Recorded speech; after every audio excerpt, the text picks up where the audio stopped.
Dr. NGR Educational and Research Institute, University, Madurai, Chennai. இதுவரையும் வந்து நீங்கள் பார்த்த லட்சுமி மேனன் அவங்க கிடையாது. இவங்க வந்து வேற மாதிரி ஒரு ரகடான ஒரு அப்படின்ற ஒரு விஷயத்தை வந்து காமிச்சிட்டாங்க. இதை நீங்கள் எப்படி பார்க்குறீங்க?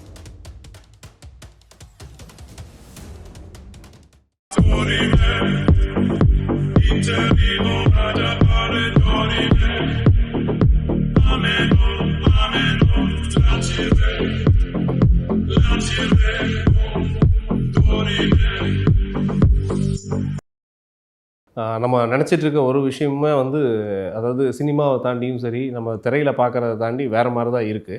அதே மாதிரி லட்சுமி மேனனுக்கும் சில பிரச்சனைகள். இதுவரையும் வந்து நீங்கள் பார்த்த லட்சுமி மேனன் அவங்க கிடையாது. இவங்க வந்து வேறு மாதிரி ஒரு ரகடான ஒரு அப்படின்ற ஒரு விஷயத்தை வந்து காமிச்சிட்டாங்க. இதை நீங்கள் எப்படி பார்க்குறீங்க? நான் கும்கி டைமில் பார்த்துருக்கேன், சரி, பேசியிருக்கேன். அன்னைக்கு வந்து அப்படியே இந்த ஒரு மருண்ட கண்கள், சரி, ரொம்ப வந்து வெள்ளந்தியான பேச்சு. ஓகே. அவங்க பின்னால் இப்படி ஒன்று இருக்காங்கிறத நான் நிஜமாக நம்பவே இல்லை. சரி. ஏன்னா அவ்வளவு ரொம்ப ஒரு இந்த பொண்ணா அப்படின்னு நினைக்கிற அளவுக்கான ஒரு பெண்மணியாக தான் நான் அவங்கள பார்த்தேன் அந்த காலத்தில். அதுக்கப்புறம் நிறைய படங்கள் நடித்தாங்க. ஒரு காலத்தில் லட்சுமி மேனன் வந்து ரொம்ப ராசியான நடிகைன்னுலாம் இங்கே சொல்லப்பட்டாங்க. லட்சுமி மேனன் நடித்த எல்லா படங்களுமே கிட்டுன்னு தொடர் கிட்டுகளாக போயிட்டு ஓகே. அதுக்கப்புறம் என்ன நடந்ததுன்னு தெரியல, திடீர்னு அவங்க எல்லாருக்குமே சலிச்சு போயிட்டாங்க.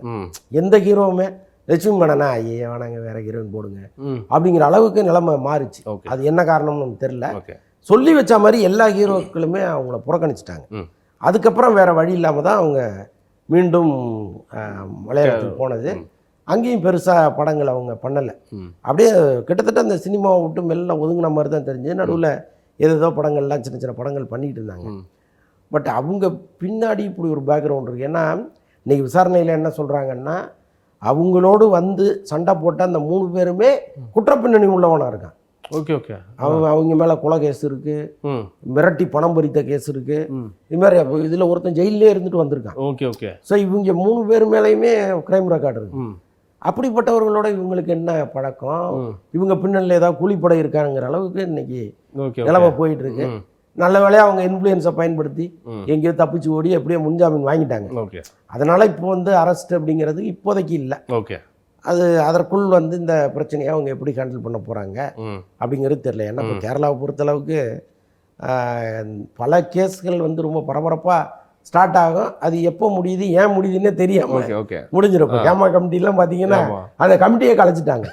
யார் மேலேயோ கம்ப்ளைண்ட், வர்றவங்க போகிறவங்க மேலாம் நம்ம நினச்சி பார்க்காத பெரிய பெரிய ஆள் மேலாம் கம்ப்ளைண்ட். இது இவரு எப்போ இவரை பற்றி தெரியாதா இவரை பற்றி தெரியாதான்னு கடைசியில் என்ன ஆச்சுன்னா கமிட்டியை கலைச்சிட்டு போயிட்டாங்க. ஸோ அதனால் வந்து இந்த வழக்கு என்னவாகும்லாம் நம்ம இப்போவே சொல்ல முடியாது.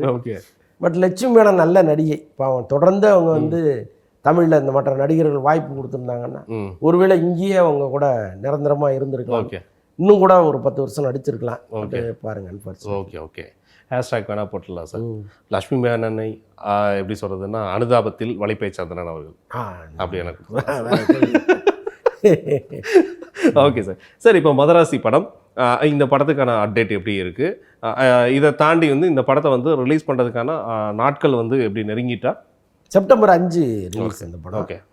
பரபரப்பாக ப்ரொமோஷன்ஸுக்கெல்லாம் கிளம்பிட்டாங்க. சிவகார்த்திகேயன்லாம் இப்போ இன்றைக்கி நம்ம பேசிகிட்டு இருந்த நேரம் வந்து பெங்களூரில் இருக்கார். Okay okay. ஸோ அது மாதிரி நல்ல பெரும் பரபரப்போட இந்த படத்தை கொண்டு போய் மக்கள்கிட்ட சேர்க்கணுங்கிற முடிவோட ப்ரொமோஷனுக்கு இறங்கிட்டாங்க. ட்ரெய்லர்லாம் பார்த்தோம், நல்லா தான் இருந்துச்சு. இந்த காலத்து பசங்க ரொம்ப ரசிக்கிற மாதிரி ஒரு ஆக்ஷன் மோடோட ஒரு நல்ல ட்ரெய்லராக இருந்துச்சு. படம் வந்து 2.47 நிமிஷம், அது ஒன்று தான் பகிருங்குது நமக்கு. ஏன்னா இப்போ 2.5 மணி நேரத்தை தாண்டுற எந்த படமாக இருந்தாலும் நம்மளை கொள்கிற படமாக அது மாறிடுச்சு. நம்ம காலமாக கிட்டத்தட்ட இந்த 3 மணி நேரம் படம்னாலே நமக்கு அலர்ஜி ஆகிடுச்சு. ஸோ அந்த வகையில் பார்க்கும்போது இந்த படம் ஏன்டா இந்த இவ்வளோ நேரம் போட்டு வச்சுருக்காங்கங்கிற மாதிரி இருக்குது. பட் அந்த நேரமும் தெரியாத அளவுக்கு ஒரு படமாக எடுத்திருந்தாங்கன்னு வைங்களேன், கட்டாயமாக நல்லா தானே இருக்கும். இல்லை, ஏன்னா இயக்குனர் அந்த மாதிரியான ஒரு இயக்குனர் ஒருவேளை ஒரு இவ்வளோ டைம் கொடுத்துருக்காருன்னா அதுக்கு ஒரு கண்டிப்பாக ஒரு காரணம் இருக்கும் அப்படின்ற ஒரு நம்பிக்கை தான். தெரியல, சில பேர் வந்து 5 மணி நேரம்லாம் படம் எடுக்கிறவங்க 5 மணி நேரம் எடுத்து அதை 2.5 மணி நேரமாக சுருக்கிற ஆள்லாம் இருக்காங்கல்ல. Okay okay. ஸோ அதனால் ஒருவேளை இது அவ்வளோ நேரம் எடுத்து சரி இவ்வளோ நேரம் சுருக்கியிருக்காங்களா. Okay okay. சரி, இருந்தாலும் இன்றைய இளைஞர்களுக்கு ஒரு கனவு நாயகனும் கூட. பரவாயில்ல, ரொம்ப நேரம் பார்க்கட்டுமே, தவறு இல்லை. கட்டாயமா. Okay sir. அடுத்து வந்து எல்ஐகே படத்தை பற்றி சில அப்டேட்ஸ் நமக்கு வேணும். இவர் பிரதீப் ரங்கநாதனே வந்து தொடர்ச்சியாக 2 படங்கள் வேறு ஒரே டைமில் ரிலீஸ் ஆக போகுதுன்றது இது எப்படி பார்க்குறீங்க? அதுவும் ஒரே கதாநாயகனுக்கு ஒரு 2 ஜாக்பாட் அடிக்கிற மாதிரி இது எப்படி? இல்லை 2 படமும் ஒரே நேரத்தில் வந்து 2ம் பெரிய ஹிட் ஆயிருச்சுன்னா பிரதீப் ரங்கநாதன் தான் இன்னைக்கு டாப்புங்கிற அளவுக்கு போயிடும். ஓகே. பிரதீப் ரங்கநாதனுக்குன்னு ஒரு பெரும் கூட்டம் இங்கே உருவாயிருச்சு. அவர் திரையில் வந்தாலே தலைவான்னு விசில் அடிக்க ஆரம்பிச்சிட்டாங்க. ஸோ அப்படி வந்து அசால்ட்டாக நடிக்கிறாரு.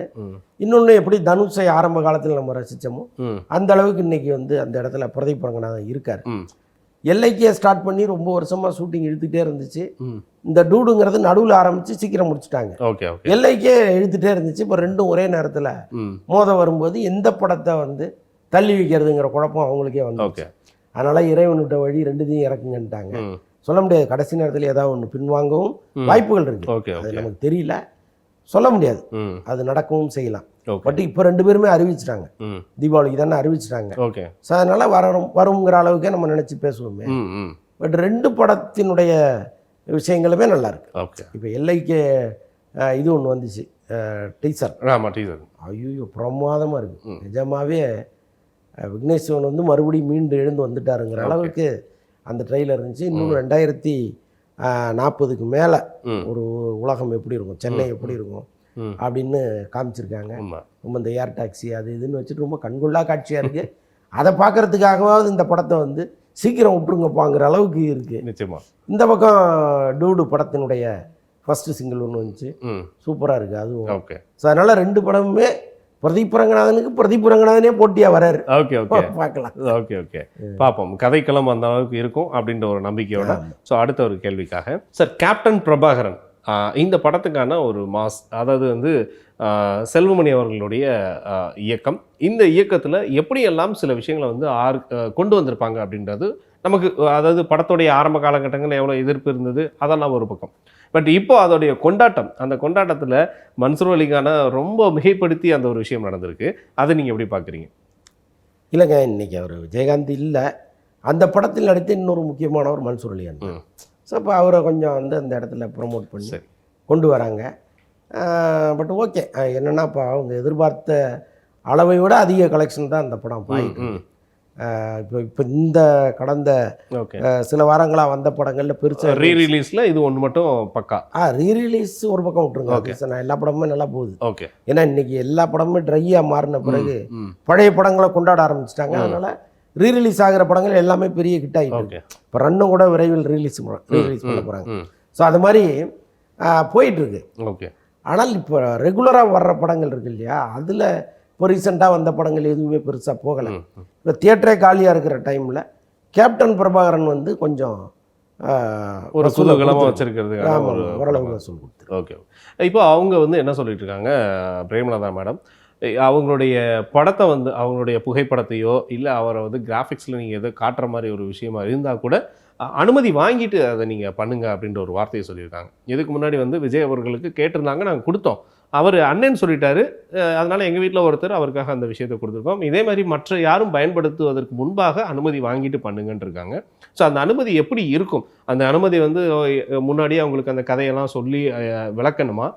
இல்லை அப்படி தானே, நீங்கள் படத்தில் அவரை என்னவா காமிக்கிறீங்கன்னு தெரியாமல் அனுமதி கொடுத்துட்டீங்கன்னா வேறு மாதிரி அவருடைய புகழுக்கு களங்கம் விளைவிக்கிற மாதிரி ஒரு காட்சி வச்சுட்டிங்கன்னா என்ன ஆகும்? சரி. ஸோ அதனால் அவங்க எங்கள் அனுமதி இல்லாமல் பண்ணக்கூடாதுன்னு சொன்னதில் எந்த தவறும் இல்லை. சரி. ஏன்னா அவர் குறித்த விஷயங்களை முடிவெடுக்க வேண்டியது அவங்க தான். ஓகே. ஸோ அதனால் வந்து அதில் தவறு இல்லை. இதில் வந்து என்ன பண்ணுறாங்கன்னா ரொம்ப பர்ஃபெக்டாக விஜயகாந்த் கொண்டு வரணும், அப்போ தான் நீங்கள் படத்தில் அதை பயன்படுத்தல ஒரு அர்த்தம் இருக்கும். Okay sir. இவங்க பல பேர் என்ன பண்ணுறாங்க, இந்த செலவு கம்மியாக இவங்க பண்ணுறாங்க, அதனால் நம்ம அங்கே போவோம் அப்படின்னு நினச்சி என்ன பண்ணுறாங்கன்னா ரொம்ப அவரை வந்து இப்போ ரீசெண்டாக ஒரு படம் வந்துச்சு, அதில் விஜயகாந்த் மாதிரியே இல்லை, ஆனால் விஜயகாந்த் தான் சொல்கிற அளவுக்கு ஒரு படம் ஆகிப்போச்சு.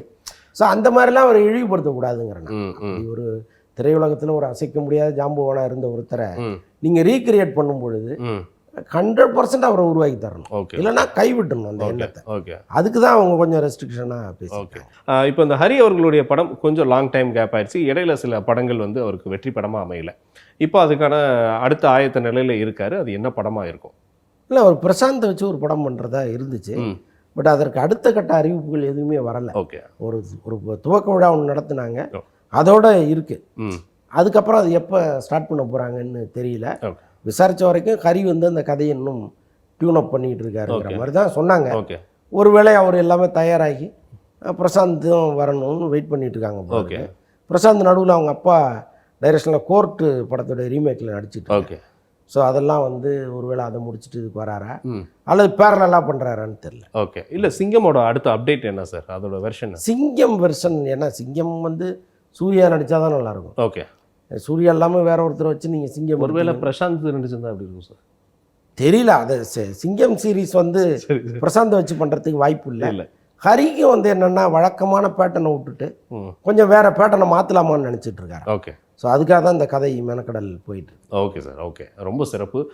இந்த வாரம் அந்த படங்களை பற்றியும் என்ன நாட்டு நடப்புகள்ன்றதை ஓரளவு பேசியாச்சு. ரொம்ப சந்தோஷம். நன்றி.